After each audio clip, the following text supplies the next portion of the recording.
आज हम बात करेंगे एक ऐसे पर्वत के बारे में जिसे अरावली पर्वत कहा जाता है, जो दिल्ली के लिए ढाल बन के खड़ी है, जो राजस्थान में मरुस्थल बनने से रोकती है, धूल कण को रोकती है, जो वाटर लेवल को मेंटेन करके रखती है।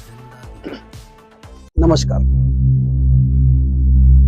राजू की जुबानी यूट्यूब चैनल में आपका स्वागत है। आज हम बात करेंगे अरावली पर्वत के बारे में। ये सिर्फ पहाड़ नहीं है, ये अरावली पर्वत एक ऐसा पर्वत है जो कि कई राज्यों से होकर गुजरती है, जैसे गुजरात, राजस्थान, हरियाणा, दिल्ली, सभी जगह से होकर गुजरती है। इसकी लंबाई लगभग 750, जिसमें छोटे छोटे बड़े बड़े पहाड़ियां मिला के एक अरावली पर्वत श्रृंखला बना है। इस अरावली पर्वत का जो सबसे ऊंचा शिखर है उसे गुरु शिखर चोटी कहा जाता है। यह अरावली पर्वत एक इतना सुंदर, एक इतना पर्यटक स्थल बना है। कहीं कहीं काफी इसमें लेक है, सीन है, जंगल है, पेड़ है, पहाड़ है।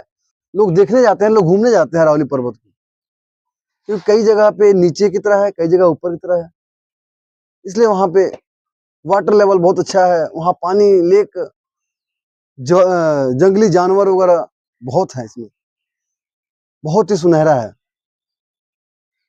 हालांकि संसद भवन में एक बिल पास हुआ है जिसे कहा जा रहा है कि अरावली पर्वत संकट में है, क्योंकि उस रूल में ये पास हुआ है कि 100 मीटर से कम ऊंचाई वाले जितने भी पहाड़ होंगे उसको पहाड़ नहीं माना जाएगा, उसको एक समतल जमीन ही माना जाएगा। अब उस रूल से क्या होता है, क्योंकि जो अरावली पर्वत है ना, उसके 80 से 90% जो हिस्सा है वो 100 मीटर से कम दायरे वाले हैं। हालांकि इसकी जो सबसे ऊपरली चोटी है, जिसे गुरु शिखर चोटी कहा जाता है, वो 1722 मीटर ऊंचा है, लेकिन इसके काफी सारे नीचे छोटे छोटे पहाड़ियां मिलाकर अरावली पर्वत बना है। तो अब क्या होगा, उस रूल से क्या होगा, समझने वाली बात है। 100 मीटर से जितने कम ऊंचाई वाले पहाड़ होंगे उसको काटा जाएगा। वहां पे बड़े बड़े कंस्ट्रक्शन बनेंगे, होटल्स बनेंगे, बड़े बड़े उद्योगपति अपने अपने वहां पे फैक्ट्री लगाएंगे। वहां पे माइनिंग बहुत तेजी से बढ़ जाएगी, माइनिंग होगी, क्योंकि अरावली पर्वत सदियों से हमारे पूर्वज, हमें, हमारे लिए, सबके लिए एक ढाल बन के खड़ा है, जो कि मरुस्थल और हमारे इलाकों के बीच में एक बिल्कुल ढाल बन के खड़ा है। उस साइड से, मरुस्थल से जितने भी धूल कण वगैरह आती है, अरावली पर्वत ही ऐसा पर्वत है जो कि ढाल बन के खड़े होकर से रोकता है, और फिर राजस्थान के कुछ इलाकों में नहीं आने देता है, दिल्ली के इलाकों में नहीं आने देता है, हरियाणा के इलाकों में धूल मिट्टी पोल्यूशन नहीं होने देता है, और वाटर लेवल को मेंटेन करके रखता है। अरावली पर्वत एक साधारण पर्वत नहीं है, ये लोगों के लिए आत्मा है, जीव है, प्राण है।